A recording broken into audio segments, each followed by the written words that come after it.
সারাদিন শুধু ঘরে বসে থাকিস আর খাস। দেখ তো তোর মতো ছেলে আর কয়টা আছে, সবাই কাজ কাম করে খাইতেছে আর তুই বাপের হোটেলে বসে বসে খাইতেছিস। তোর মতো ছেলে আমার লাগবে না, যা বাসা থেকে বের হয়ে যা। আরে থাক না, ছেলেটার সাথে এরকম করেন না, ছেলেটা মনে হয় অনেক কষ্ট পাবে। তুমি চুপ করো, তোমার জন্য আজ ছেলেটা এমন হয়ে গেছে, কোনো কাজ কাম করে না, সারাদিন বাসায় বসে থাকে, বাপের হোটেলে বসে বসে খা। যা বের হয়ে যা বাসা থেকে। আরে আরে যাস না বাবা, বাবা তুই যাস নে।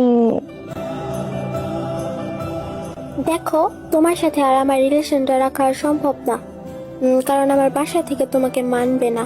আর তুমি বেকার, তুমি কোনো কিছু করো না, আর তুমি পড়াশোনাও করো রে না। বাহিরে কার সাথে কথা বলতেছিস? ঘরে আয়। জি আম্মু, দাঁড়াও, আসতেছি। ওই শোনো, আমার আম্মু ডাকতেছি, আমি চলে যাইতেছি। ভালো থাকো তুমি। चाहने की आस में धरा धरा शिकस्त हुई